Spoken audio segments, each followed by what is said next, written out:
사랑하는 주님 앞에 형제자매 한자리에 그 신은혜 생각하여 즐거운 찬송 부르네. 내 주 예수 본을 받아 모든 사람 내몸같이 환난 근심 위로하고 진심으로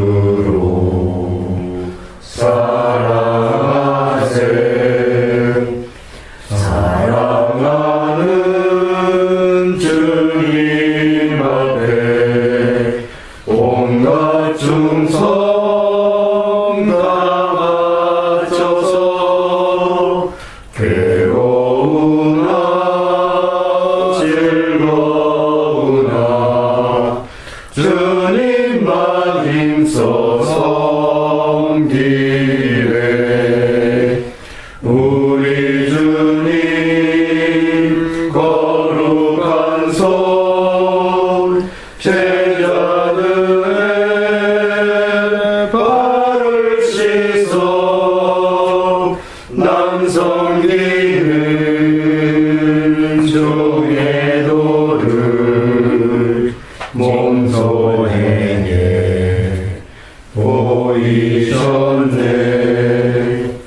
사랑하는 주님 예수 같은 주로 섬기나니 한 피 받아 한 몸 이룬 형제여 친구들이여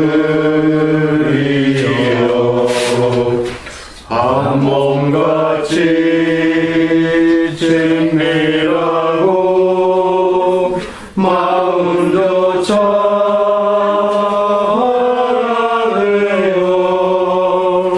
우리 주님 크신 뜻을 지성으로 준행하세. 아멘. 없네? 없네. 네, 이 부분 많이 부르는 곡인가요? 교회마다? 네. 많이 좀 부르죠. 네. 그리고 교회 밖에서도 들은 기억이 있지 않으세요? 네, 요즘에는 교회 밖에서는 잘 안 불려질지 몰라도 옛날에 이게 대중가요 가수들도 불렀던 곡이에요. 그래요? 네네. 예, 일제시대 그리고 그 이후에도 대중가요로도 불렸던 이 곡 자체가요. 예, 좀 많이 친숙한 그런 그 곡이죠. 예. 자, 어쨌든 이 내용 가지고 한번 나눠보겠습니다.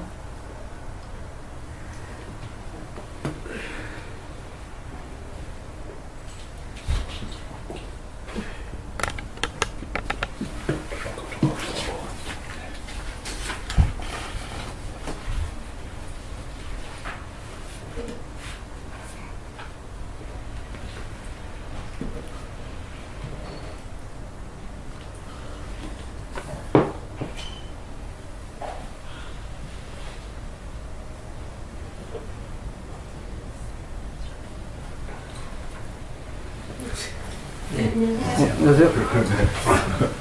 이거 소리가 나는데. 동화대님 만났죠? 응? 아니요. 같이 출발했는데 지하철에서 아직도 못 올라오고 계시는 거. 지금 해보시지. 오늘은 나눌 만한 내용이 별로 없나요? 네, 특별한 부분이 별로 잘 안 잡히죠? 좋은 내용 같아요.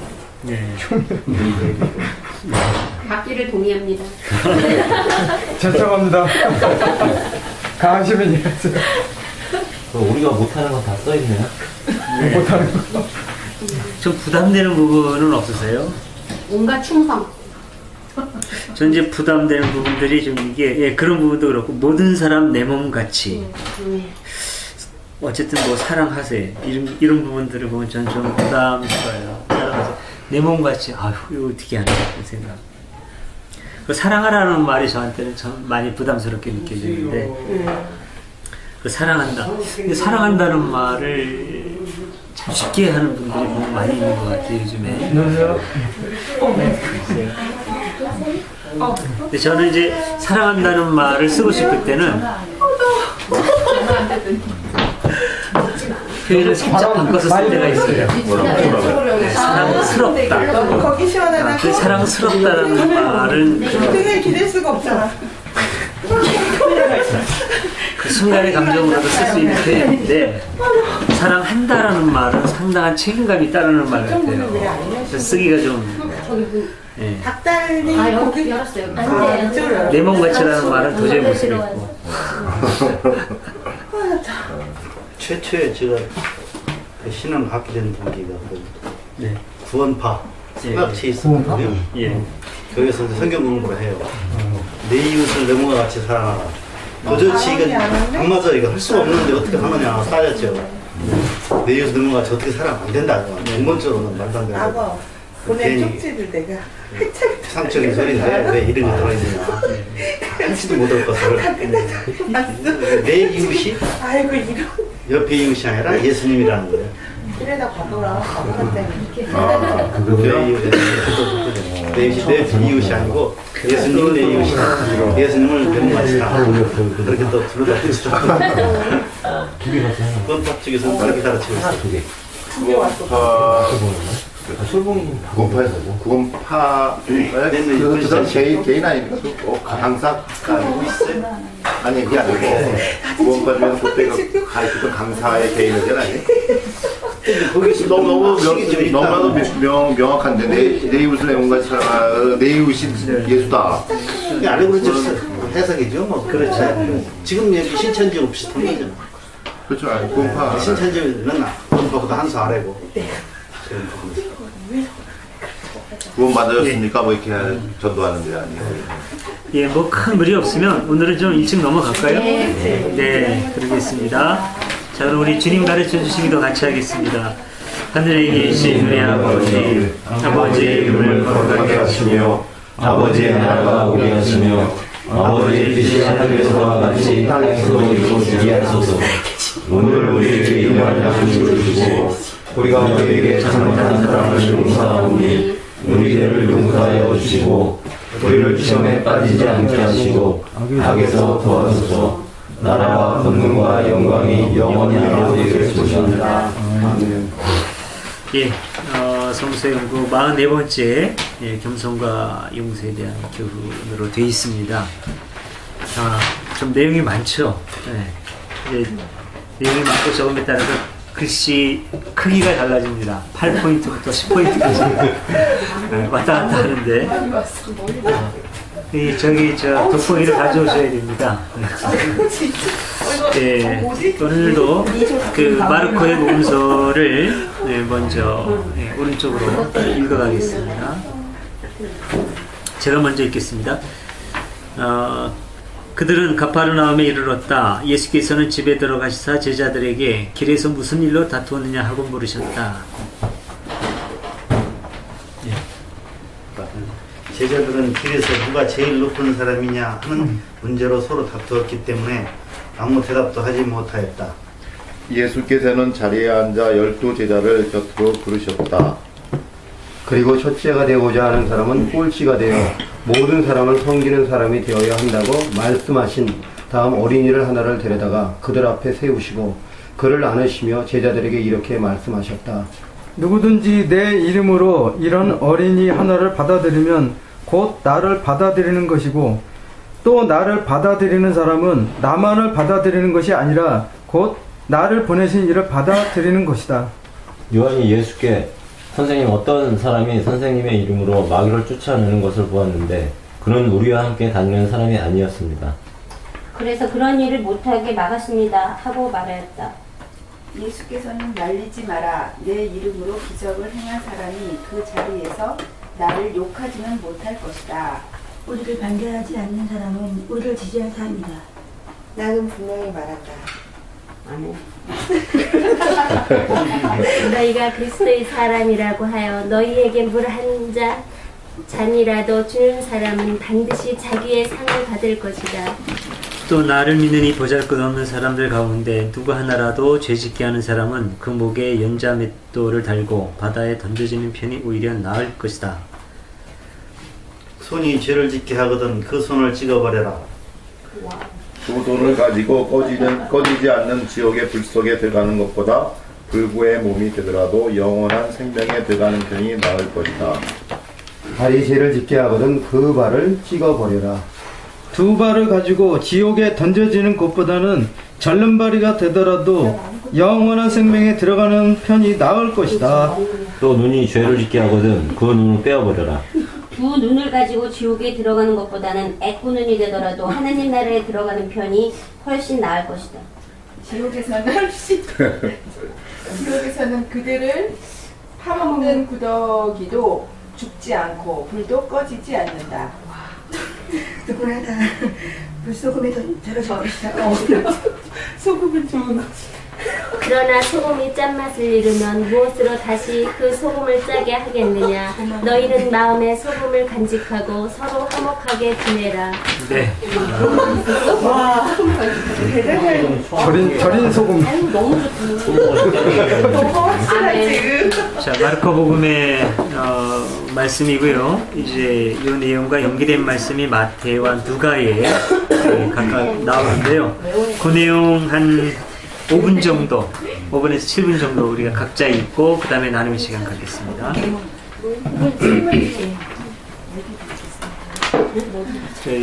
목탕 오랜만에 만나셔가지고 하신 말씀이 많으신가 본데 이따가 끝난 다음에 시간 충분히 있습니다.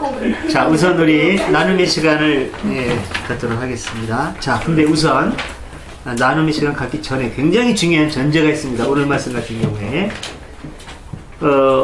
어떠세요? 아까 뭐 그런 얘기도 어떤 나왔는데 뭐 평소에 궁금하게 여기던 문제다 그런 얘기 나왔고 또 굉장히 이 본문 때문에 무섭지 않았나요? 옛날부터? 네. 많이 무섭게 만든 구절이죠. 근데 이제 굉장히 우리가 성경을 연구할 때 중요한 게 저자의 의도를 보라고 그랬죠. 네, 문자 그대로가 아니라 저자의 의도를 항상 봐라. 그리고 이제 본문을 텍스트죠. 텍스트를 볼 때 항상 텍스트 자체만 보지 말고 텍스트를 탄생시킨 컨텍스트, 그 배경을 보라고 그랬죠. 어떤 배경에서 어떤 상황에서 이 말씀이 탄생되게 되었는가 이걸 보라고 그랬죠. 그러니까 쉬운 예를 들면 제가 이제 예를 들어서 좀 속상한 일이 있어가지고 우리 아이하고 싸웠다가 한번 가정해보죠. 화가 났을 뿐이죠. 너 임마 그러려면 나가 죽어 얘기했어요. 근데 아이가 문자 그대로 해석합니다. 그러려면 나가 죽어. 근데 내가 그렇게 한 게 뭐였지? 아, 나는 이런저런 일을 했다. 근데 그걸 고칠 가능성이 별로 없다. 근데 그러려면 나가 죽으라고 했다. 아, 그러면 나는 나가야 되는구나. 나갈 뿐만 아니라 죽어야 되는구나. 아, 분석을 하죠. 1. 나는 이 역에서 벗어나기 대단히 어렵다. 그러면 어떻게 할 것인가? 1. 우선 집을 나간다. 2. 그 다음에 죽는다. 어떻게 죽을 것이냐. 이런 식으로 되면 굉장히 곤란한 거죠. 이게 아니라 왜 아빠가 저런 얘기를 했지?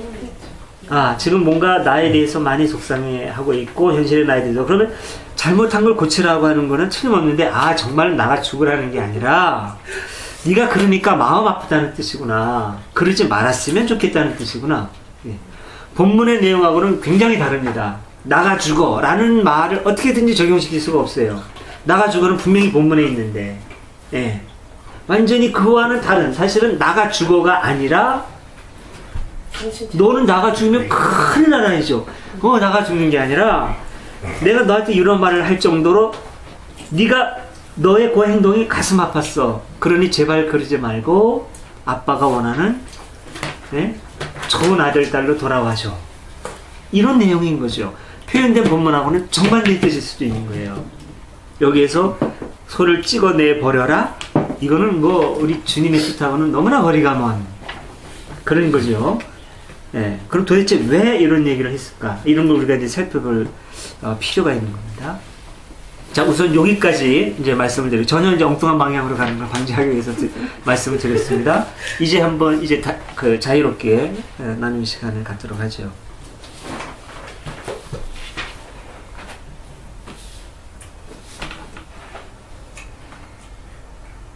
어린이 이 얘기 나왔을 때 네. 전통적으로 교회에서 배우기로 이제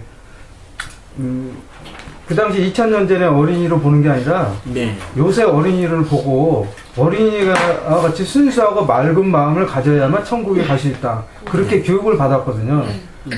근데 요새 이제 이게 예수님의 그리스도가 아니라 우리와 똑같은 사람으로 보면서부터 이게 다른 뜻이 있겠구나 생각이 들더라고요. 네. 우리가 교회에서 배워왔던 목사님, 전도사님 설교 그런 내용이 아니고 이게 아마도 2000년 전에 2000년 전에 어린아이를 갖다가 지금처럼 이렇게 아동 인권 이런 식으로 본 게 아니고 사람으로 인정도 안 했기 때문에 아마 그 당시 사회상을 보고 예수님이 지적한 게 아닐까 그런 생각이 들더라고요. 지금과는 다른 사회상보다는 그냥 2000년 전이나 지금이나 어린아이의 속성은 똑같은 거 아니에요? 그런 뜻으로 본 거 아니에요?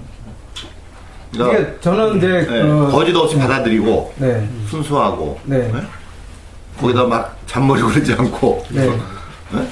그런 순수한 마음 네. 그런 걸 본 거 아니에요? 저는 이제 왜 이런 생각을 하게 됐냐면 이게 앞뒤 구절 그 문맥으로 흐름으로 봤을 때 지극히 낮은 자를 섬기는 뭐 이런 거 그리고 예수님이 발을 씻겼잖아요.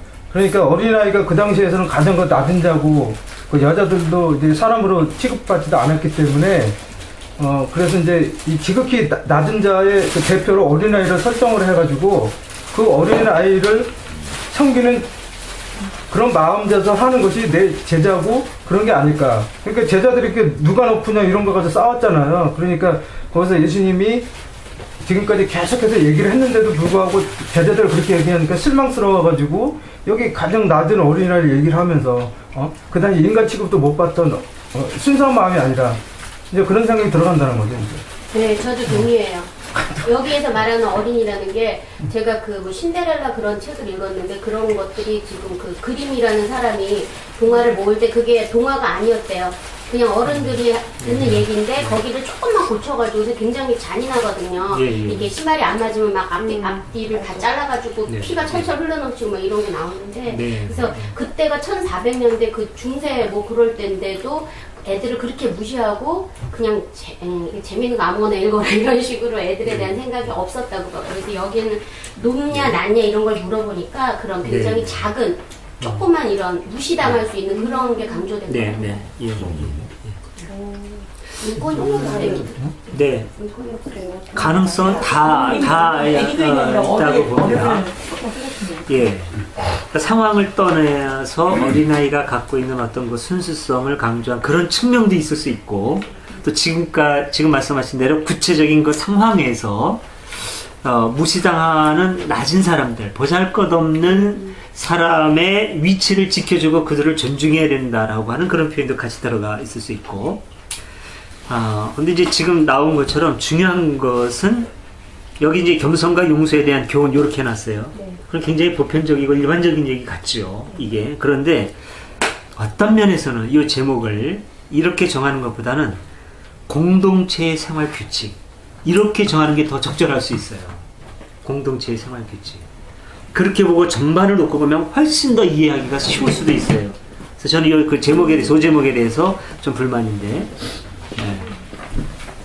이때 당시에 여기 이런 내용들, 여기에서 이렇게 하라 저렇게 하라고 하는 어떤 그 규칙 같은 이런 이야기들은 당시 교회가 겪고 있던 구체적인 상황하고 밀접하게 관련이 있을 걸로 보는 겁니다.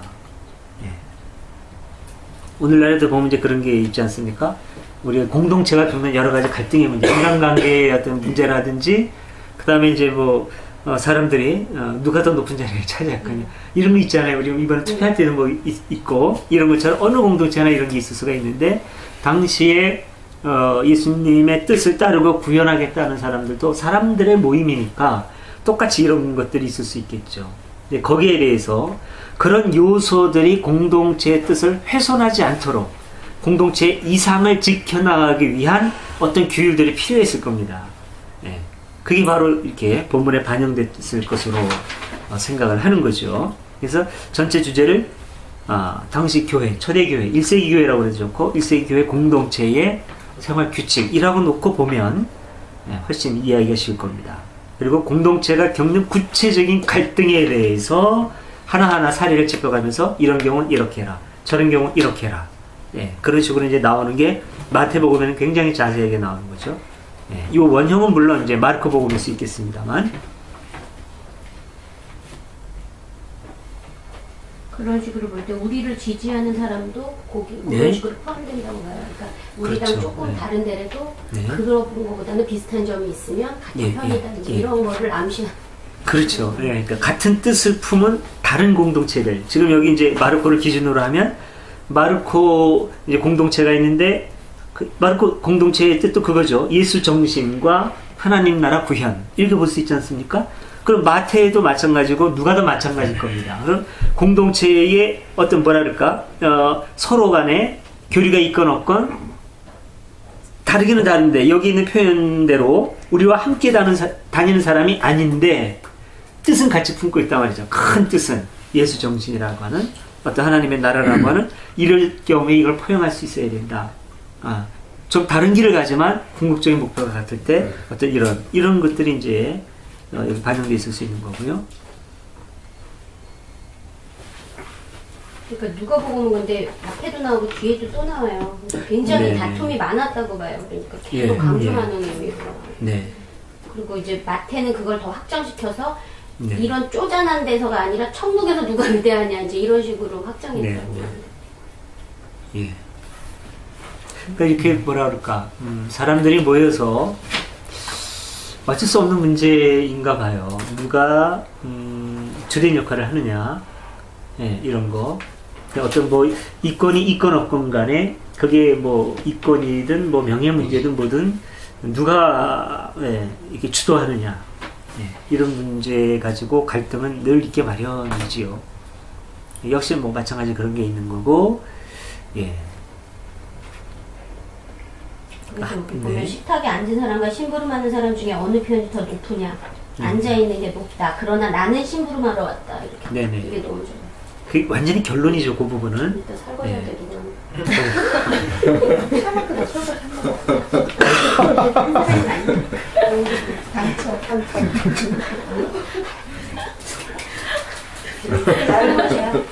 100% 적용을 하는 단계.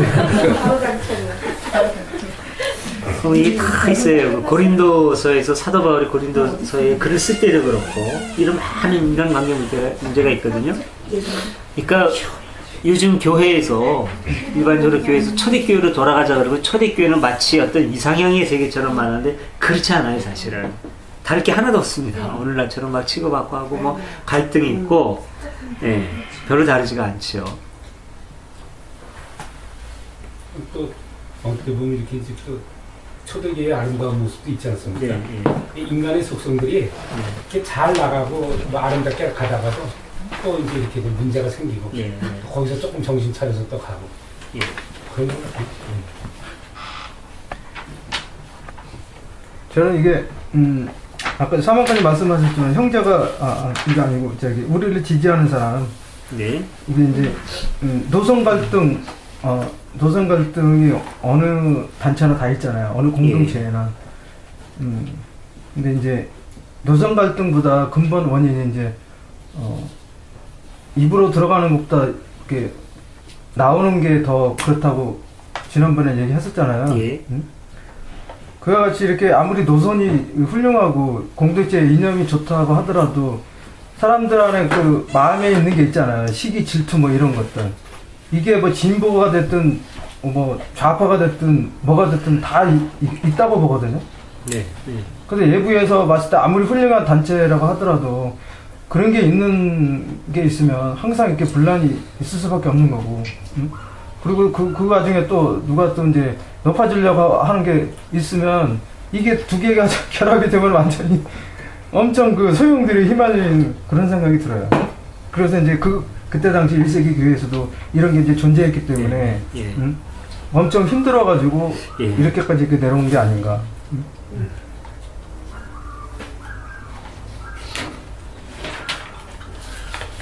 좀 거기 다음번에 보면 제외 이유 좀 아까 나온 거 있잖아요. 요 부분이 나오는데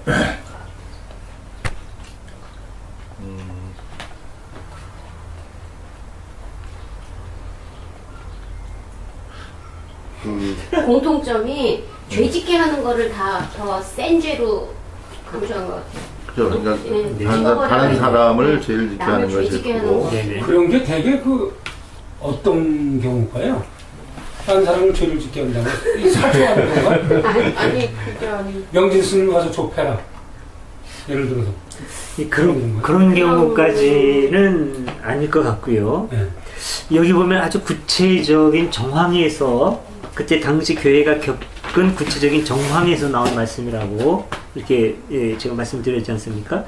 그런데 마태복음 같은 경우에 처음부터 어린아이와 같이 되지 않으면 하늘나라에 들어갈 수 없다 라는 그런 말씀을 하신 이유가 우리한테 그냥 어떤 상황을 떠나서 매사에 늘 어린아이처럼 어떤 순수하게 살아가기를 힘쓰라 이런 말씀이 또 담겨 있을 수 있을 거예요. 그러나 여기에서 어린이는 어쩌면은 아까 이제 소피스님이 얘기한 것처럼 공동체에서 인정받지 못하는 우리가 흔히 생각하는 보잘것없는 사람, 어린아이, 꼭 이렇게 나이가 어린 사람이 아니라 무시당하는 사람, 이런 사람을 뜻할 가능성도 있어요.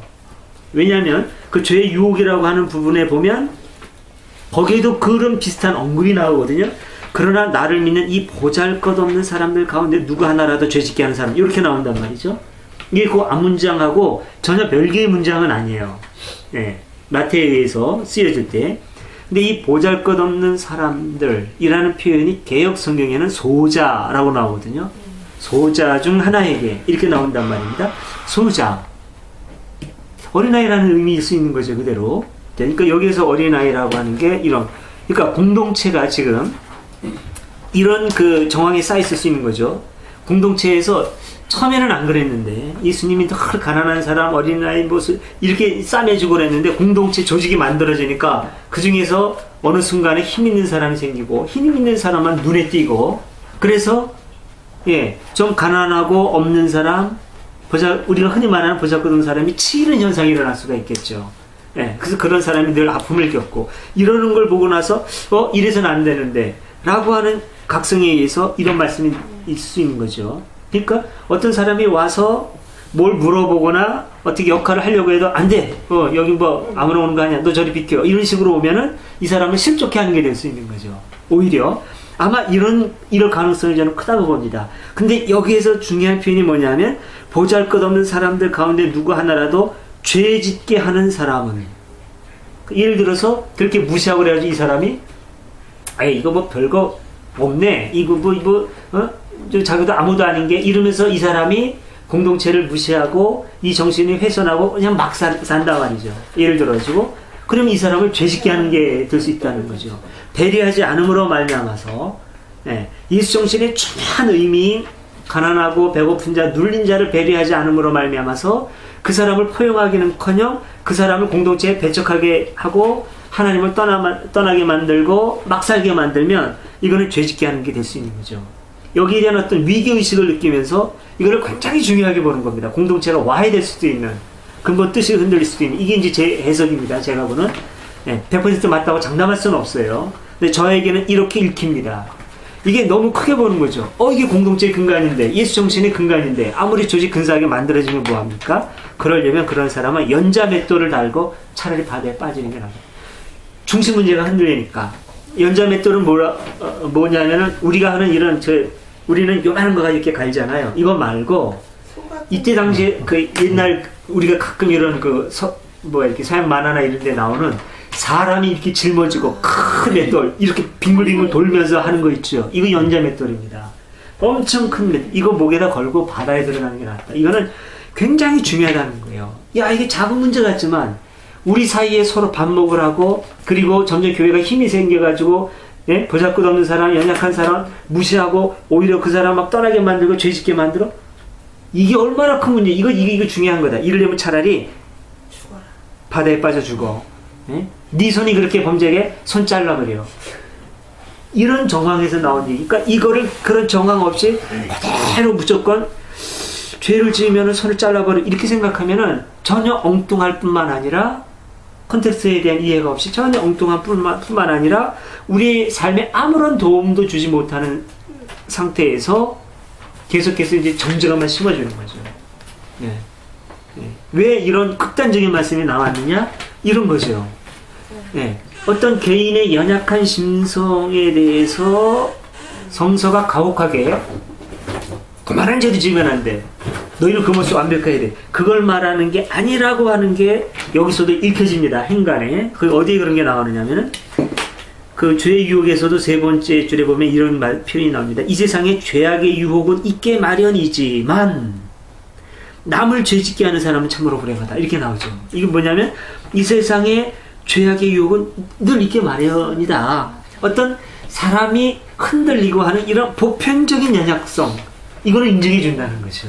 인간이라면 가질 수 있는 보편적인 연약성은 누구나 다 있을 수 있다. 그러나 그게 다른 사람에게 구체적으로 이 사람을 공동체에서 어떤 그 아픔을 줘서 떠나게 만들고, 예, 뭐랄까요? 우리 가운데 분란을 일으키는 구체적인 일로 나타나는 일은 해서는 안 된다. 그거는 너희들이 극복해야 된다. 이런 강력한 의지일 수 있는 거죠. 예. 그래서 이제 그 다음에 뭐 손이나 발이 죄를 짓게 하거든 그것을 찍어버려 이러는데 이거는 이제 구약의 어떤 그 율법의 인용일 수 있는 거죠. 예. 실제로 그렇게 할 수 있으니까 근데 이걸 뭘 의미하냐면 손이 죄 짓게 하면 찍어버린다. 이걸 뭘 의미하느냐면 강력한 징계로 같은 죄를 반복하지 않게 하려는 거죠. 그러나 여기에 대해서 예수님은 이미 재해석을 해주었습니다. 예, 보편적으로는 너희가 이런 말을 들었으나 나는 너에게 이르노니 하면서 그런 어떤 강력한 정의의 법을 사랑의 법으로 우리가 포용해야 된다고 하는 말씀 이미 여러 차례 하셨거든요. 예,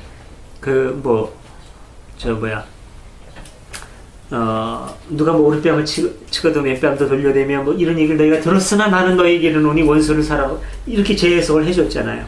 그런 말씀에 의하면 요거는 모순이죠. 네. 그러니까 여기에는 특별한 의도가 있다. 이런 말씀이 다시 강조되는데 그런 걸 우리가 읽을 수 있어야 되겠고요. 제가요, 이 부분에서 보잘것없는 사람, 네네. 이 부분에서 걸리는 게 있는데, 예. 그 공동체 안에 보잘것없는 사람들, 이런 소자 어떤 부류가 있잖아요. 네. 그런 공동체에서 이렇게 케어를 해줄 수 있는, 네. 이제 개인적으로 이렇게 살다 보면, 어떤 모임이나 어떤 데에서 정말 보잘것없는 사람이 있어요. 네. 이제 어떤 객관적인 입장에서 보잘것없는 사람이 아니라 심신이 연약하고 각종 어떤 정신적인 연약함 때문에 굉장히 힘들어하는 사람이 있어요. 예. 그런 사람들이 대부분 이렇게 좀 자기한테 맞출 수 있는 코드가 맞다 하는 사람한테 좀 이렇게 의존적인 관계가 되잖아요. 이제 저 같은 경우에도 이제 얼마 전까지 그런 어떤 케이스가 있는데, 근데 그거를 정말 이렇게 내가 책임져야 되는 부분이 어디까지냐는 거죠. 고민스러운 부분. 근데 정말 참 고민스러운 부분. 예, 밑에 보니까 이거 지금 심각하거든요. 이런 식으로 만약에 네. 책임의 어떤 내가 책임질 수 있는 어떤 범위가 범위를 떠나서 내가 거기에 묶인다. 네. 이제 그런 어떤 경우냐면 그 사람은 되게 자기가 연약하기 때문에 제가 이런 생각이 들어요. 내 몸에다 빨대를 꽂고 내 기를 빨아먹는 것 같은, 정말 기가 말리는 것 같은 그런 느낌이 드는데, 그럼 내가 과연 이 사람을 어느 정도까지를 책임져야 되냐. 그러면 좀 뭔가 케어하다가 놔버리면 나 이 엄청난 죄 이거 뭐 찍어버리고 그거랑 좀 달라요. 여기 아니 물론 다르다는 건 아는데 이제 연관이 충분히 되고요. 저 책임감이라는 게 있다는 거죠. 그걸 내가 어느 선까지 그러면은 이거는 우리 개인적인 문제도 아니지만 또 공동체에서도 마찬가지인 것 같아요. 부족한 사람, 연약한 사람, 소자들 이 사람들을 어디까지 공동체가 책임질 것이냐. 예, 우선 지금요. 지금 얘기가 아주 정확하게 바람직하게 나왔습니다. 우리가 잘못하면 여기에서 손이나 발이 죄를 짓거든 던져버려라. 불 속에 던져지고 불구에 몰리고 그거보다 영원한 생명이 들어가는 배 여기에 집중하기 쉬워. 이건 완전히 교리기독교의 지각입니다. 그러니까 여기에서 중요한 건 그게 아니라 보잘것없는 사람이 언급되어 있다는 거. 보잘것없는 사람. 공동체 내에 있는 보잘것없는 사람이 누구를 의미할 것이냐. 그 다음에 여기에서 강조되는 게 뭐냐면 그들을 죄짓게 하는 사람에게 이렇게 하라고 할 정도로 공동체가 이 문제를 가지고 씨름하고 있고 고민하고 있고 안타까워하고 있다. 근데 오늘날 교회는 이 문제를 어떻게 받아들일까?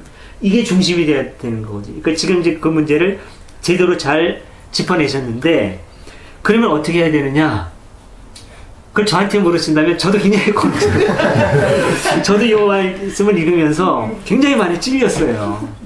얘기를 들으면서 목사님한테 꼭 묻는 게 아니라 예, 저도 그렇고 고민스럽고 우리가 굉장히 고민스러운 이 문제가 정말 굉장히 고민스러운 문제라고 저는 생각을 하는 거예요. 그러면은 보잘것없는 자, 여자, 어린아이는 절대적으로 선한가요? 그렇지 않죠. 그러니까 그걸 말하는 것은 아니죠. 절대적으로 선하지 않기 때문에 오히려 더 문제가 되는 거예요. 그러면 고민할 필요가 없는 것 같아. 절대적으로 선한 게 아니라 그러면 잘라? 잘라요? 이게 자기 내가 하나님도 아니고 예수님도 아니고 내 판단에 다른 사람의 판단에 의해서 결정할 수는 없잖아요. 오로지 내 판단으로 할 수만 있는 일이니까. 때까지 정말 자기의 만족을 내 판단에 의해서 저기를 해야 돼. 거기에 끌려가서 빨아먹어야 되는 내가 잘못될 수도 있지. 지금 저기 그 뱃살공주님이요. 지금 여기 라고님이 뭐라고 얘기했냐면 그 연약한 사람이 그렇게 뭐 절대선이 아니라면 잘라버리면 된다고 얘기했거든요. 이 부분을 참고하셨으면 좋겠고 라고님은 뱃살공주님의 그런 신중한 고민을 참조해 주셨으면 좋겠고 제 생각에는. 그리고 이 문제 때문에 공동체가 고민한 흔적이 역력하게 보입니다. 본문에 보면 공동체가 굉장히 고민해요. 그래서 정한 데만 이렇게 했다가 뜨끔해가지고 이렇게 결론 내려도 되나? 그래서 또 신중하는 흔적이 보입니다. 지금 마태가 항상 저의 고민이 그런 것 같아요. 저기 비슷한 고민이라기보다 저도 이제 진행 중인데 내가 이제 정신병원에 있다가 이제 나왔는데 왜냐면 지금도 이제 진행 중에 본인이 하나님이라고 얘기할 때가 있어요. 본인이. 그래가지고 떠가지고 이렇게 조증 상태가 돼가지고. 아는 사람이? 네, 아주 본인이라고 친한 사람이 있는데 이 친구는 이제 전화를 해가지고 친구들도 다 떠나고 부인이 이제 그 스튜어디스 출신인데 과거에는 아주 잘나고 대기업 다니고 인류대 나왔고 근데 과거에 사로잡혀가지고 이혼한 상태고 1년 만에. 애는 자기 아빠 얼굴도 모르고 그러면서 이제 저한테 이제 전화를 해가지고 본인이 심심하고 그러니까 저한테 전화를 하는 거예요. 근데 저는 그 친구로 계속 붙들고 전화 받아줄 형편이 안 되잖아요. 제 일도 있는데. 그 비슷한 고민인 거죠. 이게. 이런 일들이 상당히 은근히 있어요. 근데 제가 봤을 때 국가가 해줘야 되는 게 많거든요. 사실은. 왜냐면 국가가 이렇게 해주지를 못하니까 이 가족들이 노인 치매나 이렇게 간병을 하고 아니 저는 이게 중요하다고 봐요. 왜냐면 개인은 한계가 있거든요. 이게 한계가 있는데 국가에서 이런 걸 또 책임져 주지 않고 니들이 알아서 해 뭐 이런 게 있다 보니까 가족들도 힘들고 본인들도 힘들고 또 하나 예를 들자면 우리 아버지가 이제 재작년에 이제 중풍 10년 앓다가 이제 돌아가셨는데 아버지가 이제 집에 있으면 심심하니까 아버지 때문에 제가 차를 샀어요. 차 살 형편도 못 되는데 집안에 있으면 답답하시니까 그래가지고 이제 심심하니까 전화를 자주 하시는 거예요. 휴대폰 뭐 시혜자라. 근데 전화 받는 사람은 바쁜데 전화 오면 짜증나잖아요. 그러니까 제가 시혜자는 휴대폰 끊어버렸어요. 전화 못하게끔. 근데 마음이 엄청 아프더라고요. 잘라버렸구나. 예, 신뢰자로 하게끔. 근데 그 사람들은 뭐 바쁜데 막 싫다는 거에 저한테 막 들리는 거예요. 그러니까 저도 막 기분이 안 좋고, 또 그 사람들 바쁜데, 그러니까 이게 제가 봤을 때는 이게 사회랑 그 개인 간의 어떤 그런 게 있기 때문에 개인이 무한 책임질 수도 없는 거고, 그러니까 본인이 이제 선택을 잘해야 된다는 생각이 드는 거. 그래서 저도 얘한테 일정한 거리를 둬요. 근데 무한대 이거 들어주다 보면은 여기 뭐 이런 것이 뭐 이건 뭐 용서하라 그래가지고 저한테 실수할 때도 있는데, 무한대 받아주면 제 일을 못 하거든요, 사실은. 걔한테도 그게 좋은 것도 아니고. 응? 그래서 제가 얼마 전에 너 108배를 해라, 집에서. 맨날 심심하다. 108배를 하면 거기 수양이 또 되거든요, 김영근 씨가 보면은. 37번짜리인데. 그래서 뭐 본인이 한다는데 어떻게 되는지 몰라요. 일부러 제가 전화를 안 해요. 응? 네, 저는 그런 거 지금 진행 중이에요, 지금. 정신병원에 남은 친구. 이런 얘기가 내가 이제 네. 얼마 전까지 우리 예동안에서 내가 이제 확실하게 이제 그런 일이 있었어요. 태극기님이 이제 지금 박차고 올라오셨다는 거예요. 근데 내가 얘기하는 거는 하나도 듣지 않아. 맞아. 듣지를 않고 자기 얘기만 하고 너무나 나한테 비비려고 그러는 모습이 역력해. 그런데 향민교에 나와 있대, 지금. 그래서, 그러니까 그거 판단을 잘해야 될 것 같아요. 그러니까 저 사람이 진심으로,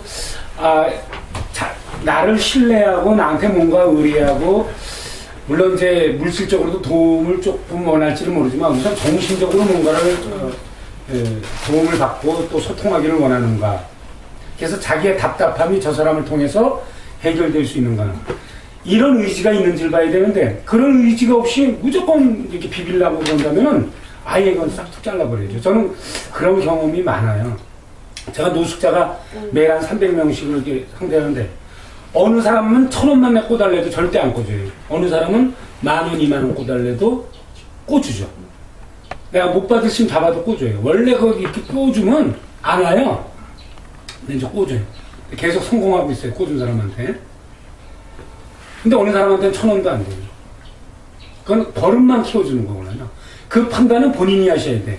본인이 자기의 기가 쪽쪽쪽쪽 빨려나가는 느낌까지 받으면서 그렇게 하시면 그건 참. 예. 맞아요. 일단은 딱 그 선을 그었어요. 선을 이제 그었는데, 지금 이 본문에서 그게 나오니까, 요거뿐만이 아니라 항상 그 인간관계에서 그게 제일 문제인 것 같아요. 근데 저 같은 경우에는 뭐 사람이 좀 유해 보이는지 어쩐지 좀 그런 결코 만만하게 보이진 않아요. 근데 굉장히 많아요. 그런 예가 많아서 한편으로는 참 그러니까 내가 능력만 되면 받아주고 싶어요. 근데 내가 능력이 안 되는 거잖아요. 어떤 면에서는. 네네. 그래서 그런 것들을 그런 공동체 안에서는 어떻게 해야 되는 거예요. 네. 항상 그게 제일 큰 고민이 돼야만 사실은 공동체라는 게 그런 것 같아요.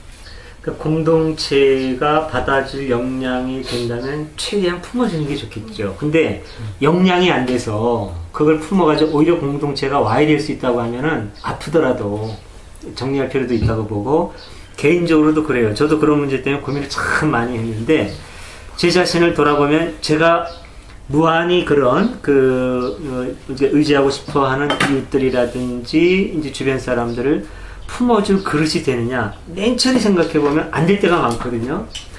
이제 그럼에도 불구하고 내가 희생되더라도 품겠다, 그런다고 하더라도 결국은 품지 못하고 이 사람도 아프게 하고 나도 망가지는 경우가 많아요. 그럼 누구를 위해서 정을 올리는 겁니까? 그럴 때는 차라리 자기 자신이 역량을 인정을 하고, 미안하지만 내가 도저히 감당할 수 없는 일이다 라고 생각을 하는 게 전 중요하다고 봅니다. 그리고 자기가 반드시 책임져야 될 어떤 자기의 어떤 공동체라 그럴까? 자기의 바운더리가 있잖아요. 그러니까 이제 각자 생각해보면, 일단은 이제 가정을 가진 엄마 아빠 같으면은 자기 가정은 반드시 책임져야 되는 거 아니에요. 자기가 낳은 자식들, 그러니까 이런 필수 요소들에 대해서는 반드시 책임을 져야 되는데, 죽더라도 책임을 져야 되는 거죠. 근데 역량이 안 되는데, 성경이 이렇게 얘기하니까, 예수님 내 몸처럼 사랑하라 그랬다. 모든 예수 내 몸처럼? 이건 감당도 못하고 자기가 쓰러지게 된다면 이거는 오히려 더 하나님만 못한 일이 된다고 생각을 하는 거고, 여기 보면 공동체에도 이런 한계 때문에 고민하다가 나중에 두 손을 든 흔적이 나옵니다. 지금 그걸 한번 보죠. 여기서 쭉 보면 오늘은 이제 어떤 면에서는 이제 마태 같은 경우에 지금 주제를 쭉 7가지로 정했잖아요. 이 제목 정한 게 방해가 될 수 있어요. 지금 제가 이런 절수를 완전히 지금 싹 없앴죠. 그래서 제목 단위를 이렇게 묶어서 만들지 않습니까? 이 의도 자체가 절에 매이지 말라는 의도거든요. 이거 절 다 지우고 이렇게 만들면 저도 그만큼 더 힘이 들어요. 요거 일일이 다 여기 이제 편집을 다 해서 해야 되니까. 그래도 이제 그렇게 하죠. 근데 이번에는 그런 생각이 드는 거예요. 이거 주제 이거 다 싹 빼버리고 전체를 묶어서 공동체 생활 규칙 이렇게 하든가, 아니면 공동체가 겪는 갈등 극복에 대하여 라든가 이런 식의 했으면 좋았겠다는 생각이 드는 게, 어느 거 하나라도 별도의 떨어진 주제가 아니에요. 다 이어지죠. 그 처음부터 천국에서 가장 위대한 사람 이렇게 보면 딱 요 얘기 하나, 요 하나만 딱 떨어진 얘기 같죠? 근데 하늘나라에서는 누가 가장 위대합니까? 이 교회의 공동체의 얘기입니다. 이게 분명히. 자, 공동체가 꿈꾸는 궁극적인 이상을 딱 내세우면서 하늘나라, 하느님의 나라. 근데 거기서 누가 위대하냐? 사람들이 관심 갖죠? 우리가 공통적으로 꿈꾸는 거, 거기에 중심 인물인데, 좋죠. 바로 원하는 게 그거예요. 근데 어떻게 해야 되는데, 그럼 내가 다른 사람보다 키가 좀 커야지. 내가 능력이 좀 뛰어나야지. 그런데 거기에다 대고 그냥 망치로 그냥 뭐라 그럴까요? 예? 한 대 치는 듯한 얘기가 나오는 거예요. 어린애처럼 돼. 너 혼자 잘나고 똑똑한다고 해서 되는 게 아니야. 오히려 그 반대, 네가 지금 놓치고 있는데 어린애처럼 돼. 자신을 낮춰. 자꾸 드러나려고 그러지 마. 뽐내려고 하지 말어. 낮춰야 돼. 하늘나라는 그런 사람의 것이야. 그러면서 이제 아차하죠. 이게 아니네. 내가 살다. 그러니까 세상과 다르다는 표현을 이럴 때 써야 될 겁니다. 내가 세상과 해쳐졌네. 정말 하나님의 나라는 힘 가진 자가 여전히 위세하고 이래서는 이루어질 수 없는 거구나. 오히려 힘 있는 사람이 자기 힘을 내려놓고 섬기는 자리에 들어가야 되는 것이, 어린아이처럼 이것저것 생각하지 않고 순수하게 그래야 되네. 예? 이제 그 상황을 떠난 어린아이의 말씀이라고 하더라도 그렇고, 상황을 놓고 보더라도 우리가 무시했던 저 보잘것없는 사람, 그 친구처럼 돼야 된다고? 아이쿠, 이거 내가 지금 잘못하고 있는 거네? 난 저 친구 무시했었는데 확 돌려놓는 거죠, 지금 생각을. 그러고 시작하는 겁니다. 이제 구체적으로 얘기를 해요. 원칙을 선언적으로 딱 얘기하고, 이런 거를 연역법이라고 그러죠. 예? 예. 결론을 딱 먼저 내놓는 거. 예. 근데 이제 나중에는 이제 이거 양발식이라고 그러나, 결론을 나중에 이제 또 얘기를 이제 하는데요. 그리고 이제 구체적인 예를 이제 드는 겁니다. 그러나 어린아이와 같이 받드는 사람이다. 그러나 나는 이 보잘것없는 사람들 가운데 누구 하나라도 죄짓게 하는 사람은, 그러면서 위의 얘기가 일반적인 선언이 아니라 우리 문제다. 우리 공동체 내에 있는 그런 갈등의 문제다.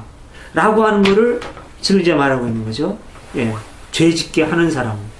일반적으로 내가 무슨 흑심을 품어도 마음으로 조금 쓸데없는 생각해도 이게 큰 죄, 이런 거 결코 아닙니다. 예. 구체적인 예를 좀 들면, 여기 그런 젊은이가 없어서 참 다행인데, 가가리님은 그런 단계는 물론 넘었었을 거고, 많이 이제 공부도 많이 했고, 젊은이들 중에 그런 고민하는 사람이 굉장히 많아요. 너희들이 여자를 보고 음욕을 품어도 이미 마음에 가늠하니, 이걸 가지고 엄청 고민하는 사람이 있는데, 여자를 보고 그 음욕이라는 것 때문에 이제 그러는데, 여자를 보고 어떤 매력을 느끼지 않는다. 이거는 병든 거예요. 이거는 이거 문제가 있는 겁니다. 이거는 괜찮은 겁니까 그런 건? 아니 이제 예를 들어서 어느 수영장에, 구체적으로 수영장에 갔는데 아주 늙은 어떤 미녀가 비키니 차림으로 지나갔다. 예? 눈이 자꾸 간다. 근데 내가 기독교인인데 그럴 필요가 없는 거예요. 이걸 뭐하고 비슷하면 아름다운 꽃을 보고서는 내가 기독교인인데, 이거랑 똑같은 겁니다. 아름다운 꽃을 보면은 눈이 가는 게 정상인 거예요. 예? 예, 건강한 젊은이가 이쁜 아가씨를 보고 눈이 간다? 그 건강한 아가씨가 멋진 어떤 남성을 보고 눈이 간다? 아주 건강하다는 증거입니다. 그뿐만 아니라 조금 더 이제 나가면, 이게 현실의 구체적인 거, 이게 참 필요한 얘기입니다. 아, 나는 그 정도가 아니라, 이제 비키니를 입고 가는 아가씨를 보면은 눈만 갈 뿐만 아니라, 몸이 달린다. 성적인 충동을 느낀다. 오케이, 그래야죠. 당연히 그래야죠. 그 뭐하고 비슷하냐? 여기 맛있는 빵이 있다. 먹고 싶다. 침이 고인다. 이거 죄입니까? 안 그러면 그게 심각한 거죠. 건강 이상이 생기는 거죠. 네? 아리따운 여자를 보고 젊은 총각이 성적인 충동이 안 느껴진다? 그거 어떻게 결혼합니까? 인류 멸망하라고요? 이런 거 결코 아니에요. 근데 우리는 자꾸 이런 걸 가지고 그쪽으로 생각을 해요. 전혀 지금 잘못 찍고 있는 겁니다. 그런 게 아니죠. 여기서 보면 너무나 구체적으로 죄짓게 하는 사람. 지금 공동체는 심각한 겁니다. 지금 이런 것 때문에 잘못하면 공동체가 와해돼.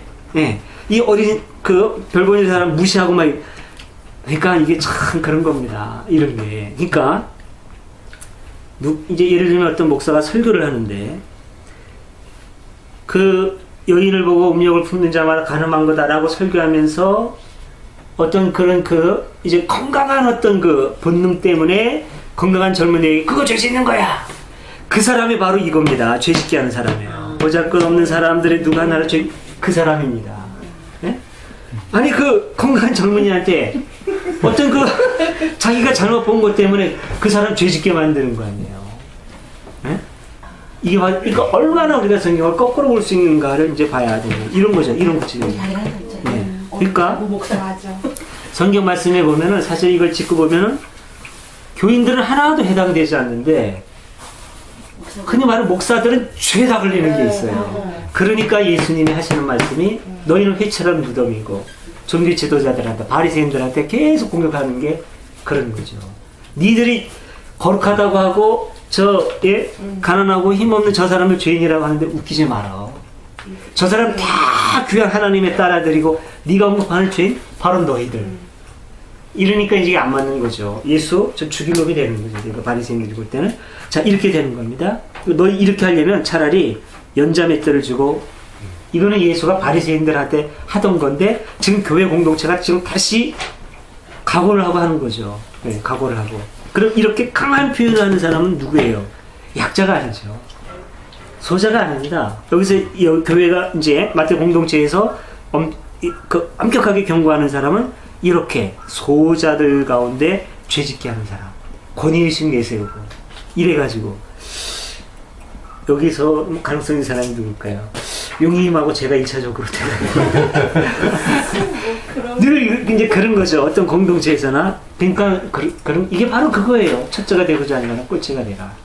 네, 이런 말씀. 너희 중에 누구든지 선생 되고자 하는 자는 더 많이 맞을 줄 알고 많이 선생이 되지 말라. 이건 바울의 논리죠. 바울의 이런 겁니다. 그러니까 고민하지 마세요. 네. 하여튼 이 본능은 죄가 없는 겁니다. 배고픈 사람이 먹는 거 죄 없는 거예요. 네. 건강한 젊은이가 성에 대한 욕구 이거 죄 아닙니다. 결코 죄 아니에요. 네. 네. 여기서 내가 더 자유롭게 하기 위해서 더 많은 얘기하고 싶은데 혹시 또 이제 제가 한 말씀 드리자면 그 상대방은 되게 기분 나쁘거든요. 어떤 상대방? 뭐가 기분이 나쁘지? 비키니 입은 아가씨는 되게 기분 나쁘거든요. 아 그거는 이제 그러니까 그거를 그 아가씨한테 앞으로 오는데 똑바로 찾아와 그건 기분이 나쁘죠. 그건 별일이죠. 그러라는 얘기가 결코 아니고 그렇게 하면 안 돼요. 그건 진짜 성령이 될 수 있죠. 그게 아니라 자꾸 눈이 가고 하는데도 그거를 이래서 결례가 되지.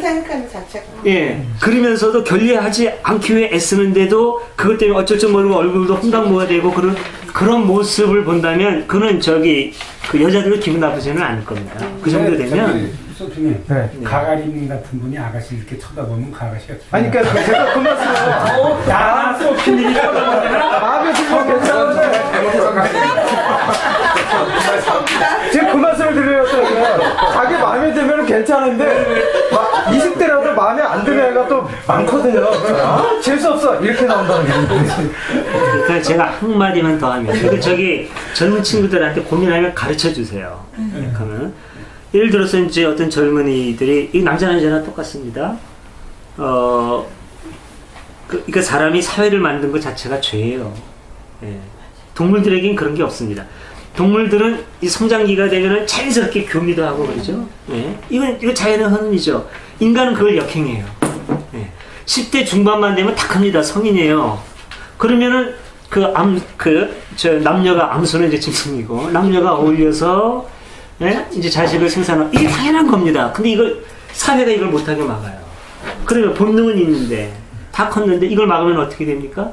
생각은 나고 네. 맞습니다. 화장실 가야죠. 자유행위도 하고 이렇게 해야 됩니다. 아니 자유행위도 하고 이렇게 되죠? 아니 남자들은 그러니까. 여러분 어떻게 생각합니까? 자유행위요. 이거 죄하고 아무 상관없어요. 이건 하나의 대안인 겁니다. 이거 인간이 막아놨으니까 사회가 막아놨. 본능은 있고 이거 본능은 죄가 아니거든요. 그러니까 자유행위 하게 되죠. 전혀 죄 아닙니다. 이거 죄 아니에요. 이것 때문에 고민하는 젊은이들 많죠. 그러니까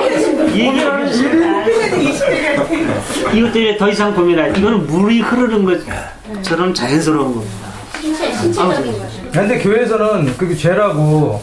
그게 왜 죄야? 아니 그러니까 이제 오래된 자유행위가 죄라고 얘기한다니까. 그거 왜 죄야? 10대들도 같이 못 있겠어요. 우리 공부 때는 안 해요. 옆에 어미 동생 있어요. 그러니까 언급도 잘 안 하죠. 그리고 이제 언급하면 그런 식으로 언급을 하는데 그게 결코 아니라고 하는 것도 가르쳐줘야 됩니다. 그러니까 여기 이제 동영상을 보시는 분도 이것 때문에 고민하는 젊은이들이 많이 있어요. 고민할 필요가 없습니다. 내가 먹고 싶은데 이거 먹으면 이게 죄가 되나? 참어? 이 무슨 바보 같은 짓인가요? 그럼 오히려 점점 더 매이게 되죠. 이것 때문에 우울해지고 그럴 필요가 없어요. 네? 그냥 이거 물이 흐르는 것처럼 자연스럽게 자유로워지는 게 중요한 거죠. 결혼하기 전까지는. 그렇다고 우리 사회가 10대 결혼시키지도 않는 사회고 고민할 필요가 없는 거죠. 아니 근데 거기 조심해야 되는 게 저 여자가 마음에 든다 그래가지고 그 여자의 뜻에 반하게 행위를 하고 그건 제가 돼서 아니잖아요. 합의가 있어요. 하는 게 아니죠. 이거 제가 그렇게 얘기했나요? 그러니까 아니 오해할 수 있다는 거죠. 그러니까 예를 들면 지금 이제 용님이 얘기한 건 뭐냐면은 용님이 이거를 저기 먹탕님이 가져오셨어요. 와가지고 자기가 먹으려고 가져갔어요. 나눠주지 않았어요. 근데 배고프면 먹는 게 당연한 거지. 먹어요. 허락도 없이. 이건 남의 물건을 훔친 거죠. 이거 죄죠. 먹은 게 죄가 아닙니다. 남의 물건을 훔친 게 죄죠. 저기 어떤 이제 아름다운 아가씨가 있는데 저 여자는 동의한 적이 없는데 내가 어떤 성적인 욕망을 느낀다고 가서 뭐 희롱을 하더니 어떻게 죄죠. 정형죄 당연한 거죠. 여자가 허락한 게 아닌데. 예. 근데 먹탕님이 여기다 떡을 갖다 놨어요. 자기가 먹으러 갖다 놨. 다른 사람 다 배고파 죽겠는데 혼자 딱 갖다 놨네. 먹고 싶죠. 침을 흘리고. 재짓게 합니다. 이렇게 싸가지 없는 놈입니까? 예를 들어서 이거 죄인가요? 아니죠. 아니에요. 뭐지 못 찾고 훔쳐 먹었다. 정상 참작할 수는 있으나 어쨌든 이거는 남의 걸 훔친 거죠. 이게 이제 이거 가지고 구체적으로 들어가면 이제 장발장 얘기가 나오는 겁니다. 어느 정도 용서할 것이냐 이제 이런 문제. 근데 이런 것이 이거 먹지 않고 아이씨 내가 먹고 싶어 죽겠는데 먹으니까 한 사슬 부엌에 가서 물이라도 대신 마셨어요. 배는 어쨌든 찼어. 괜찮죠? 우리 이런 거를 예를 들자면 젊은이들이 할 수 있는 자유행위라고 합시다. 누구한테 해를 끼쳐서 나 훔친 것도 아니고.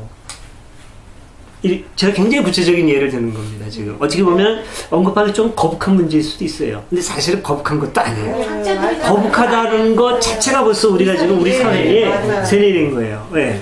그러니까 자유로워야 된다는 거죠. 이거는 젊은이들에게 굉장히 중요한 문제일 수 있습니다. 그러면 결혼 전에 합의하에 뭐 동거를 한다든가. 그러니까 그런 거가 이제 염려하는 사람들이 많거든요. 보수계에서는. 그래서 또 복잡한 문제가 있는데 저는 거기에 대해서 원칙적으로 이렇게 얘기하고 싶어요. 구체적으로 누군가를 해롭게 하는 일로 발생하지 않는 한 죄는 아니라고 저는 봐요. 그럼 쌍방이 합의하면 문제가 안 되죠. 저는 성 문제에 대해서는 완전한 자유주의자입니다. 저는요. 개인적으로. 그리고 그게 예수님의 뜻에 전혀 어긋나지 않는다고 보고, 구체적인 예를 들면 만약에 책임질 수 있다면 저는 스와핑까지도 받아들일 수 있어요. 물론 저는 스와핑 안 하죠. 왜? 나는 그럴 자신도 없고 능력도 안 되고 내 능력 갖고는 안 되니까. 대부분 안 될 겁니다. 가슴 깨트려요. 그러나 그게 아니라 구체적인 해로 나타나서 자기 가정 깨트리고 자식한테 문제, 그렇지 않을 수 있다면 전 문제 삼고 싶지 않아요. 예. 완전히 자유연애주의? 전 문제 삼고 싶지 않아요. 다만 책임은 분명히 져야 된다는 거고, 그 책임의 문제. 그러니까 저는 도덕이라든가 윤리라든가 이런 추상적인 개념보다는 책임이라고 하는 구체적인 말로 바꾸고 싶어요. 이게 이제 제 생각이고, 부부간에도 마찬가지입니다. 예를 들어서 오늘 저 유상태라는 사람이 좀 교회에서 하는 좀 이상한 얘기도 하긴 하는데, 맞고 그걸 떠나서 저 친구가 젊은이들의 자유행위 괜찮다고 그랬다. 근데 우리 가운데도 그럴 수 있습니다. 나는 결혼을 했는데 조금 많이 올라갑니다. 우리 와이프가 너무나 소극적이라 네? 나는 늘 충족을 못해. 그래서 나는 젊은이처럼 계속 자유행위 한다. 너 아무 문제 없어. no problem. 문제 없어요. 네. 서로 다르니까 그럴 수 있는 거죠. 그럼 부부 사이들이, 오늘 교회들이 그런 얘기 하죠. 너무 많이 나가나? 옛날 중세 시대인가? 우리나라 옛날 시대 저 공자님 영향을 받아서 그랬대나? 그래서 이제 어떤 이제 부부가 이제 합궁을 할 때마다 그랬다는 거예요. 이렇게 기도하면서 주님을 위해서 한번 우리 가정을 위해서 한번. 근데 그런 거를 떠나서 이거 무슨 먹는데 젓가락으로 먹으면 어떻고 손으로 먹으면 어떻습니까? 맛있게 먹으면 되는 거죠. 그렇지 않아요? 그러니까 그렇지 않을수록 자유로워야 돼요. 성행이 신나게 하세요. 이거 하는 거 음식 먹을 때 맛있게 먹으세요. 그래야 건강합니다. 성행이 신나게 하세요. 그래야 가정이 건강해요. 크리스찬 윤리, 플라스틱, 러브? 다 던져버리라 그러고, 물론 이제 고상한 것도 중요하지만, 우리의 물질도 영혼만 귀한 거 아닙니다. 우리의 몸도 건강한 거 굉장히 중요하고, 신나게. 그리고 자신의 나이가 들고 그래서 좀 기능이 부족하다. 오케이, 손을 사용해도 좋고. 더 얘기할까요? 비아그라. 약을 써도 좋고. 너무 많이 나오고. 근데 왜 용인님은 얼굴이 빨개졌어? 내가 하는 부분 상담부분이. 자, 제가 하는 의미를 알겠습니까? 네. 완전히 자유로워지세요. 완전히 자유로워지세요. 아무것도 아닌 것 가지고 괜히 죄의식에 사로잡지 마세요. 자, 보세요. 제가 이제 이렇게 얘기했죠. 우리가 아무리 성경 공부하고 제가 이 얘기 안 하면 이게 몇십 년 묵은 겁니다. 몇십 년 묵은 거 평생 동안 못 벗어날 수 있어요. 네. 자유로우십시오. 이 문제는 이 죄의 유혹에 대한 이런 문제, 개인의 어떤 심성에 대한 거, 추상적인 이 문제 아니고 구체적으로 이때 이거 관계에 대한 거, 형제를 힘들게 하고 괴롭히고 네? 그 다음에 이 공동체에서 떨어져 나가게 만드는 구체성에 대해서 짚어내는 겁니다. 자, 다시 본문으로 들어가세요. 자, 이제는 아주 구체적으로 명확하게 짚어냅니다. 단기적으로 들어와요. 일반적인 얘기하다가 이거 일반적인 거 아니야? 우리 공동체 얘기하는 거야? 그러다가 공동체에 대해서 무슨 얘기냐면 바로 요거야. 즉 이런 양 얘기가 지금 이제 나오는 거죠. 이 보잘것없는 사람들 가운데 누구 하나라도 업신여기는 역설 조심해라. 예. 그 사람들이 얼마나 중요한지 아냐. 니들이 볼 때 힘없고 별 볼 일 없어? 니들이 힘들고 니들 몇 명만 잘난 사람이고 그 사람들의 공동체를 만들고 싶어? 니들이 소유 여기는 저 사람이 누군 줄 알아? 하늘에 있는 그들의 천사들이 있다. 예? 그들의 천사들이 하늘에 있는데 하늘에 계신 내 아버지를 항상 모시고 있는 천사들이다. 얼마나 중요하냐. 이런 게 참 기가 막힌 거죠. 하나님 앞에서는 모두가 다 어린아이 하나라도 다 소중한 하나님의 예?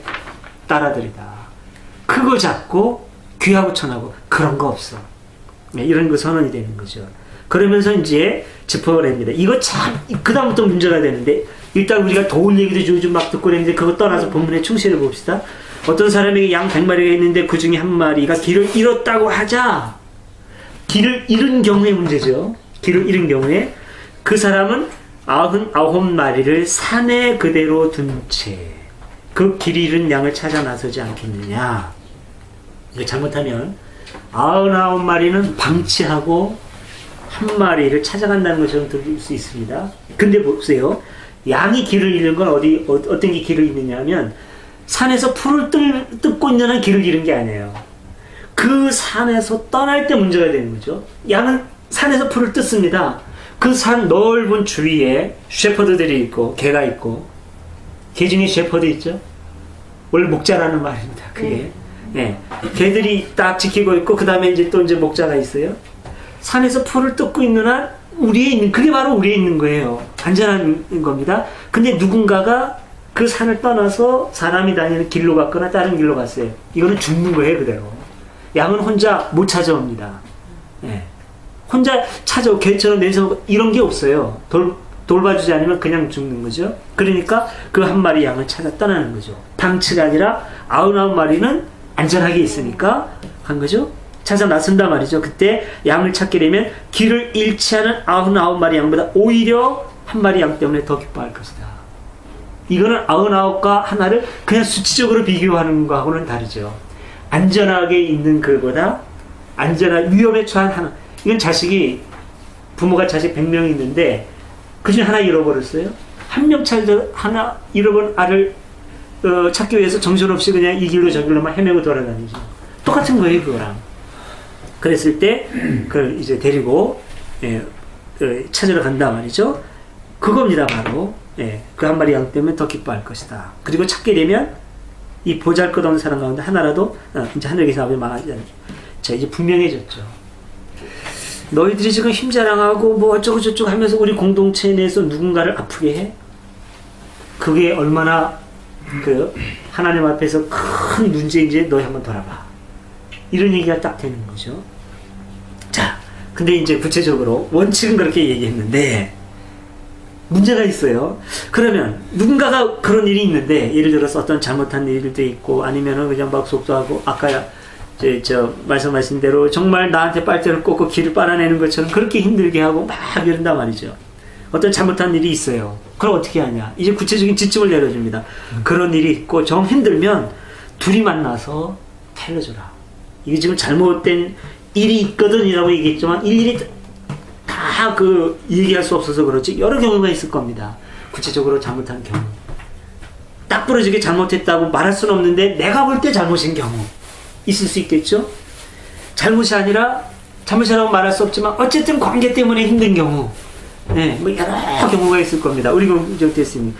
그럴 때 어쨌든 1대1로 찾아가서 해결해보고 잘 되면 형제 하나를 얻는 거야. 근데 듣지 않으면 어떻게 하냐? 두 사람을 더 데리고 가라. 이거는 옛날부터 그랬습니다. 원래 유대인 공동체는 그래요. 저 사람이 잘못했다. 혼자 저 사람이 잘못했습니다. 제가 증인입니다. 이거 증인 안 됩니다.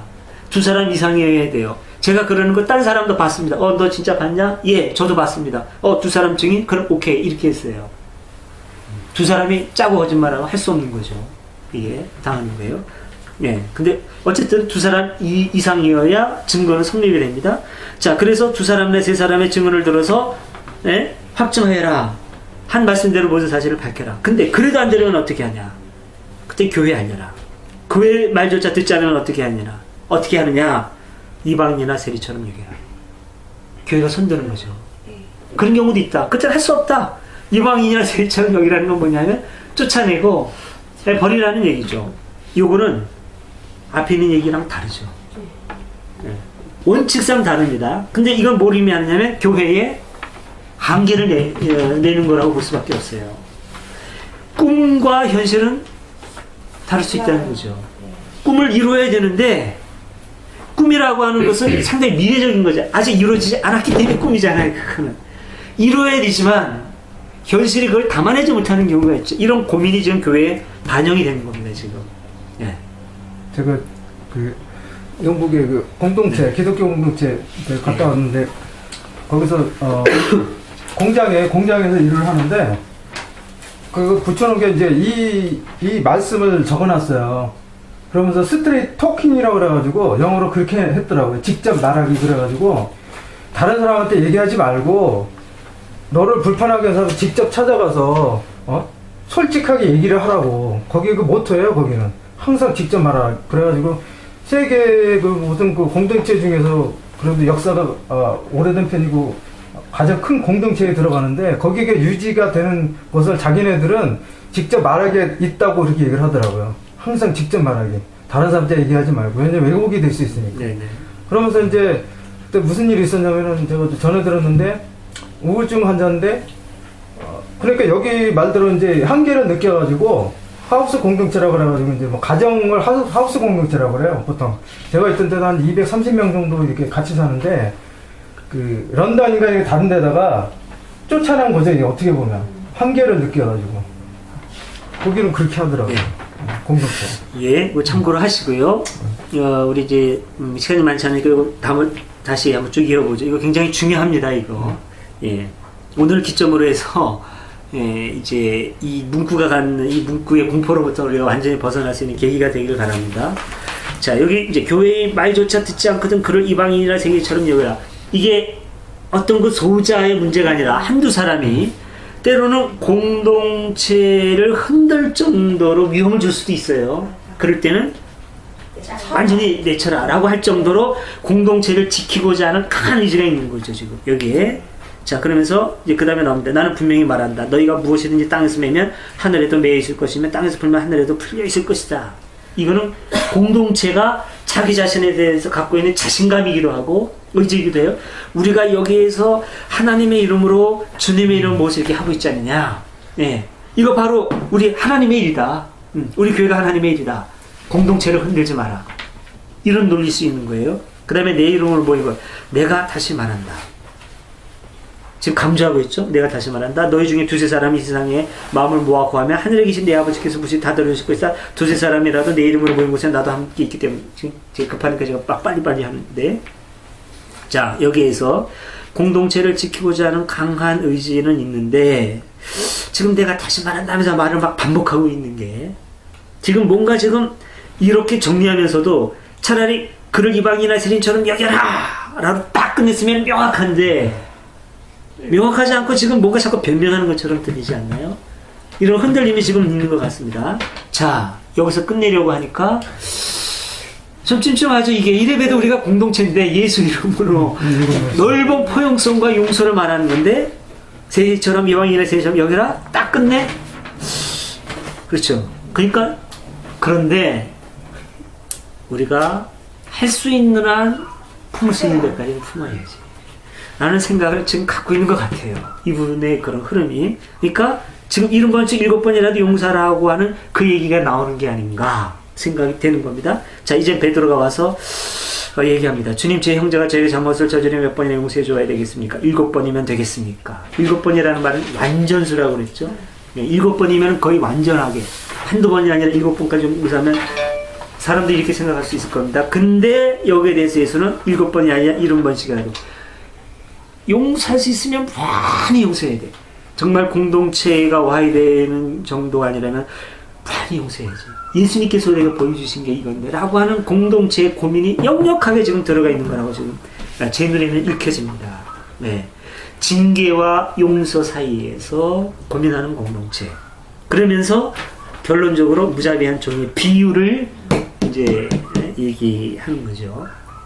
어쩌면 이 글을 쓴 마테오도 약간은 좀 무서워하는지도 모르겠어요. 공동체를 지키기 위해서는 징계를 말하지 않을 수 없는데 우리가 예수 이름으로 보는데 예수 정신의 근본은 연약한 형제는 무한히 품어주는 건데 예수는 그 가난한 자, 어린 자 그들을 살리기 위해서 십자가에 달려 죽기까지 했는데 저 거대한 세력과 저항하다가 십자가에 달렸는데 이렇게 결론 내려도 되는 거야? 라는 것 때문에 흔들리고 있는 모습일 수 있는 거죠. 그래서 이제 비유를 드는 거죠. 어떤 왕이 했는데 일만 날뛰는 이거는 뭐 안 해도 되겠죠. 이렇게 이제 엄청나게 용서받았는데 이 조그만 그 자기한테 빚진 자를 용서하지 않았다. 그러면서 너희들 이 공동체에 참여한 것부터 예? 얼마나 하나님께서 우리 죄를 용서하고 크게 품어준 거냐. 그런데 우리가 우리 공동체 안에 작은 갈등, 작은 용서를 품지 못해서야 되겠느냐. 그러니까 너희가 진심으로 형제들, 이게 결론이죠. 끝에 전체 얘기의 결론입니다. 요 비유의 결론이 아니라 위에서부터 맨 밑에 줄 보면 그렇게 나오죠. 너희가 진심으로 형제들을 서로 용서하지 않으면 하늘에 계신 내 아버지께서도 너희에게 이와 같이 하시리라. 네. 이게 결론이죠. 마르코복음의 결론도 그겁니다.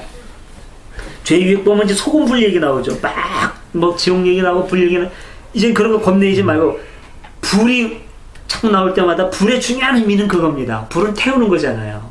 시련, 정화, 네. 마음의 불이라고 생각하면 되는 거죠. 실제로 뭐 어딘가에 불이 있고 이거 이미 예, 이 과학과 충돌된다는 거 우리가 지금 알고 있지 않습니까? 이 사람들이 세계관 속에서 그렇게 혹 믿었다 할지라도 저자조차도 그렇게 믿었다 할지라도 네. 이 불은 어떤 시련과 정화 예, 이런 거 예, 그래서 결론은 뭐냐? 마음의 소금을 간직하고 서로 화목하게 지내라. 예. 소금은 예, 소금 하면은 또 이제 중요한 게 부패 방지잖아요. 예, 성경에도 그런 얘기예요. 부패 방지. 소금 치면 부패 방지되죠. 그래서 생선 우리 옛날 음식 중에 그 작물하고 우리가 발달된 거잖아요. 더운 지역에서. 그러니까 부패 방지. 예? 그리고 또 맛을 내고 이제 이런 그런 의미 있고. 누가복음에도 보면 그렇습니다. 쭉 얘기 나오는데 마지막 문장이 그렇죠. 너희 중에 제일 높은 사람이 제일 낮은 사람을 처신해야 되고 지배하는 사람은 섬기는 사람처럼 처신해야 된다. 여전히 옥신각신하는. 근데 그러나 나는 심부름하는 사람으로 여기와이다. 공동체가 사는 방법은 이거라는 거죠. 명예요. 그거 사로잡히고 그러지 마라. 네? 예수님이 우리에게 보여준 게 이거 아니냐. 이제 이런 모습. 이제 전반적인 결론은 그렇고 많은 얘기가 있지만 비교적 제가 볼 때는 참 명쾌하게 들립니다. 이 부분은 공동체의 갈등에 대한 교회의 많은 고민이고 하고. 근데 그 공동체가 겪고 있는 갈등과 고민을 보지 않고 콘텍스트를 빼버린 채 텍스트만 딱 놓고 보면 굉장히 무서운 얘기죠. 여러 얘기가 나오고 우리를 수없이 불쾌하게 만들고 우리에게 완벽을 요구하는 도저히 따라갈 수 없는 이거 율법보다 더한 말씀이죠. 차라리 구약의 율법이 낫지 그 구약의 율법 이상과는 아주 그냥 더 고약한 율법이 되고 말 수도 있는 그런 부분이 될 수 있다는 거죠. 아까 그것처럼 너 그러려면 차라리 나가 죽어. 그랬을 때 내가 집을 나가야 되나 죽어야 되나 이렇게 고민하는 것처럼 그런 식으로 성경을 읽어서는 안 된다는 거예요. 용서하면서 항상 이게 저를 향한 거일 수도 있고 궁금한 게 있을 수도 있는데 그 미랑이라는 영화가 있었잖아요. 거기 보면은 이제 자기 아들을 유기해서 죽였는데 면회를 어렵게 갔는데 자기는 하나님한테 용서를 받았다고. 그런 거 보면서 그 전도니까 좌절감을 느끼잖아요. 응? 그렇죠. 이런 게 일상의 사람 많거든요, 사실. 어떤 사람이 명백하게 그 사람이 이렇게 아프게 하고 그랬는데 오히려 그 사람이 나는 이제 뭐 하나님한테 용서를 받았다든가 하고 또 주변 사람은 그 사람이 그 사람한테 내가 잘못을 했다 그런 과정도 없었는데 그 피해자한테 너 가서 용서를 해라. 그런 게 많거든요, 일상생활에서는. 중요한 건 그거죠. 죄를 추상적인 관념으로 생각하지 말고 구체적인 관계에서 해를 끼침으로 나타나느냐. 그게 중요한 거죠. 그게 중요한 겁니다. 마음으로 내가 이런 생각 품으면 이거 죄일까? 아니, 생각은 무한히 자유로운 겁니다. 생각은 무한히 자유로운 거예요. 무슨 생각을 하면은 어때요? 생각은 무한히 자유로운데 그 생각이 누군가를 해치는 행위로 나타나면 그거는 이제 곤란한 거죠. 진짜 용서받는 것보다 용서하는 게 정말로 더 어려운 것 같아요. 용서하는 게 그걸 해야 용서하기 쉽지 않고 정말 되게 자유롭게 힘들면 근데 그걸 저는 그래요. 실제로 제가 감당할 수 없는 거는 용서하고 싶지 않거든요. 솔직히 말해서 누가 나한테 잘못했는데 주변에서 전 용서 안 하고 죽을 거예요. 그러니까 주변에서 일은 읽고 그런 게 있으니까. 내가 어렸을 때부터 교육을 받았잖아요. 교회에서 안녕하세요. 어렸을 때부터 교회를 다닌 사람들은 이런 거를 이렇게 세뇌를 당해가지고 해야 되는 걸로 하니까 이게 압박감이 되는 거, 스트레스가 되는 거지 이게. 근데 실제로 자기 주위에서 자식을 누가 죽였거나 그럴 때 절대 안 그래요. 성질이 나가지. 그거 걱정할 필요 없어요. 용서 안 하고 살아도 괜찮아요. 아니, 그러니까 그 밀양에서의 그 사건은 그 감옥에 있는 그 살인자가 상상할 수 없이 싸가지가 없는 거예요, 그거는. 근데 그런 일들이 좀 많아요. 네. 그런 식으로 괴롭히는 피해자. 그래서 내가 여기서 지금 하려고 하는 말이 모든 막사나 목사들이 만들어 놓은 괴물들이 그게. 그러니까 우리가 이런 데 속아서는 안 되는 거예요. 근데 제가 드리는 말씀은 아니, 먼저 그 사람한테 용서를 빌고 그 사람이 그래서 용서를 해줬을 때 그 다음에 하나님한테까지 자기가 용서를 받고 이제 새 사람이 됐다면 이해가 되지만 자기가 죽인 어머니가 지금 어떤 상태인지도 모르고 자기가 어느 날 어느 막사놈이 와가지고 주절주절 된 걸 가지고 아내가 하나님한테 다 용서받았다. 이런 말을 하는 것 자체가 그 목사놈이 그렇게 만드는 거예요. 그러니까 또 죄를 짓게 하는 놈이 그놈이고. 근데 거기는 목사는 안 나오고요. 그냥 자기가 성경 보고 이렇게 깨닫고 좀 그런 그렇지.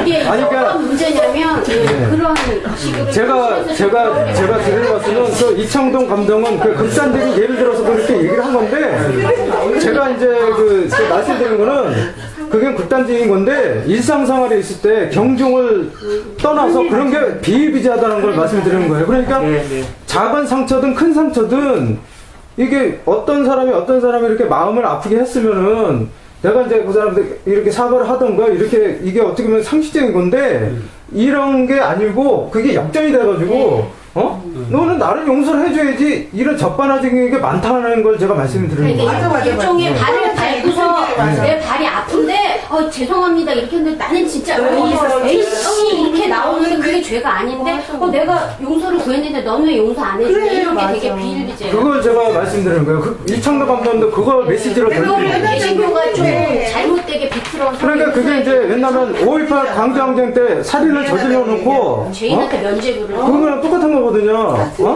사과도 안 해놓고 가해자는 누군지도 얘기도 안 해놓고 그냥 넘어가자 화합하자 뭐 이런 거. 일상생활에도 많다는 거예요. 놈 놈이 목사 된 놈. 뭐 구체적인 예를 들면 한도 끝도 없다. 한도 끝도 없고. 자, 오늘 우리 시간이 지금까지 잘 맞춰졌는데 어떻게 할까요? 더 하실 말씀 있으면 없으세요? 그러면 맞춰도 됩니까? 네. 또 우리 공동 축도하고 마치겠습니다. 우리 주 예수 그리스도의 은혜와 아버지 하나님의 사랑과 성령의 보호 인도하심이 우리 가운데 영원토록 함께하소서. 아멘.